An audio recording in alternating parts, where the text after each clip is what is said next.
మనం ప్రతిరోజు తినే బియ్యం ప్రమాదకరంగా మారుతోందా? బియ్యం ద్వారానే శరీరంలోకి విషపూరిత రసాయనాలు చేరుతున్నాయా? దక్షిణ భారతదేశ ప్రజల ప్రధాన ఆహారమైన అన్నంతో ప్రాణాంతక క్యాన్సర్ ముప్పు పొంచి ఉందా? ప్రపంచ ఆరోగ్య సంస్థ WHO ఈ విషయంపై ఏం చెబుతోంది? ఐక్యరాజ్య సమితి ఆహార వ్యవసాయ సంస్థ FAO తాజాగా ఎటువంటి హెచ్చరికలు జారీ చేసింది? ఈ విషయాలు తెలియాలంటే ఈ స్టోరీ చూడాల్సిందే.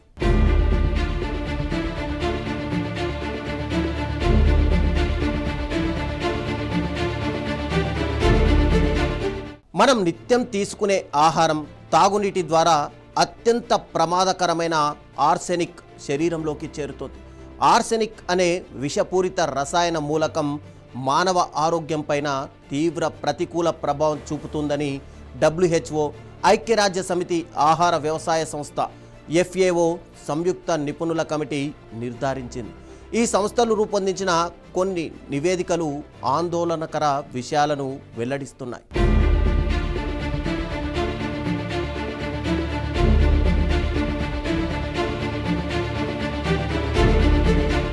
భారతదేశంతో సహా ప్రపంచవ్యాప్తంగా వివిధ దేశాల్లో ప్రజలు తీసుకునే ఆహార పదార్థాలపై నిర్వహించిన లోతైన అధ్యయన వివరాలను WHO తాజాగా వెలువరించింది. ఫుడ్ యాడిటివ్స్ సిరీస్ అనే పేరుతో రూపొందించిన నివేదికలో అనేక కీలక విషయాలను పొందుపరిచారు.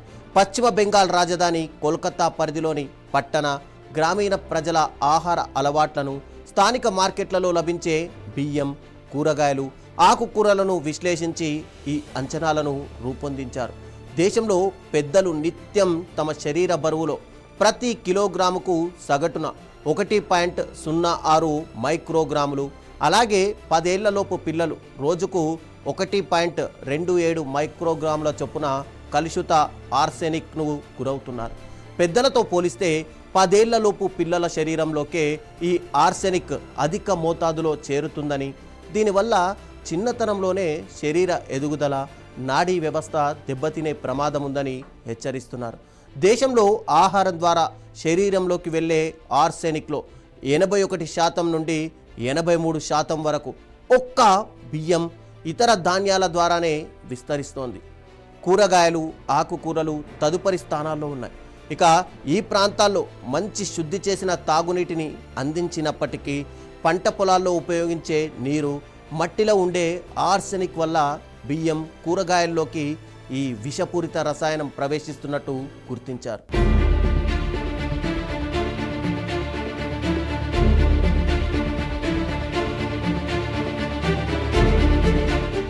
JCFA నివేదిక ప్రకారం సుదీర్ఘకాలం ఆహారం ద్వారా ఆర్సెనిక్ శరీరంలోకి చేరితే అనేక ఆరోగ్య సమస్యలు వస్తాయి. ఆర్సెనిక్ శరీరంలో చేరడం వల్ల ఊపిరితిత్తులు, మూత్రాశయం, చర్మం క్యాన్సర్లు వచ్చే ప్రమాదం చాలా ఎక్కువగా ఉంటుంది. వీటితో పాటు కాలేయం, కిడ్నీ క్యాన్సర్లకు కూడా ఇది కారణమవుతుందని పేర్కొన్నారు. ఆర్సెనిక్ వల్ల రక్తనాళాలు ముడుచుకుపోయి గుండె జబ్బులు, రక్తపోటు, మధుమేహం, దీర్ఘకాలిక మూత్రపిండాల వ్యాధులు వస్తాయి. ఇక గర్భిణులు ఆర్సెనిక్ ఉన్న ఆహారం గనక తీసుకుంటే గర్భస్రావాలు, నెమ్మదించిన పిండ ఎదుగుదల, తక్కువ బరువుతో పిల్లలు జన్మించడం లేదా శిశుమరణాలు కూడా సంభవించే ప్రమాదం ఉంది. పిల్లల్లో మేధోశక్తి తగ్గడం, ప్రవర్తన లోపాలు కూడా కనిపించవచ్చు. ఇక చర్మంపై నల్లటి, తెల్లటి మచ్చలు ఏర్పడడం వంటివి జరిగే అవకాశం ఉంది.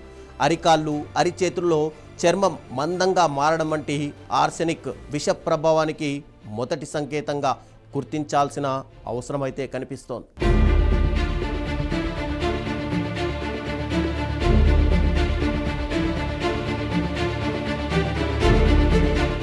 ప్రపంచ ఆరోగ్య సంస్థ నివేదిక ప్రకారం ఆసియా దేశాల్లో బియ్యం ప్రధాన ఆహారం కావడంతో ఆర్సెనిక్ ప్రభావం ఎక్కువగా ఉంది.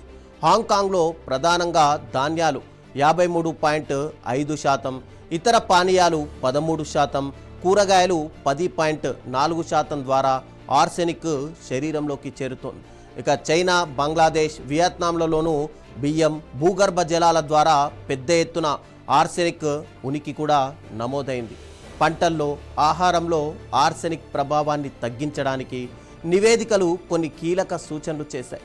బియ్యాన్ని వండే ముందు మంచినీటితో బాగా కడగడం, ఎక్కువ నీటితో ఉడకబెట్టి ఆ గంజిని తీసివేయడం ద్వారా అజైవిక ఆర్సెనిక్ శాతాన్ని 40% వరకు తగ్గించవచ్చు. ఇక నానబెట్టిన వరి పొలాల్లో ఆర్సెనిక్ పోషణ ఎక్కువగా ఉన్నట్టు వీళ్ళు గుర్తించారు. కాబట్టి ఆల్టర్నేట్ వెట్టింగ్ అండ్ డ్రైయింగ్ వంటి ఆధునిక సాగు పద్ధతులను ప్రోత్సహించాలి. కేవలం బియ్యంపైనే ఆధారపడకుండా చిరుధాన్యాలు, గోధుమలు, ఇతర పప్పు ధాన్యాలను రోజువారీ ఆహారంలో భాగం చేసుకోవాలని నిపుణులు సూచిస్తున్నారు.